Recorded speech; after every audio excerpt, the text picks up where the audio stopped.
கர்த்தருக்கு ஸ்தோத்திரம். அனைவருக்கும் சுதந்திர தின நல்வாழ்த்துக்கள். கிறிஸ்துவுக்குள் பிரியமானவர்களே, இந்த நாளை மனமகிழ்ச்சியோடு கழித்திருப்பீர்கள். அநேகருக்கு வாழ்த்துக்களையும் தெரிவித்திருப்பீர்கள்.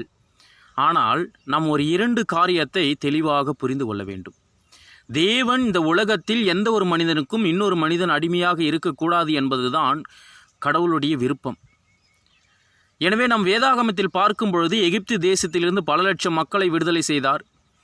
மற்றும் பாபிலோன் நாட்டிலிருந்து, மேதிய பெர்சியா நாட்டிலிருந்து, ரோம் நாட்டிலிருந்து, கிரேக்க நாட்டிலிருந்து அநேக மக்களை விடுதலையாக்கி கொண்டுதான் இருக்கிறார்.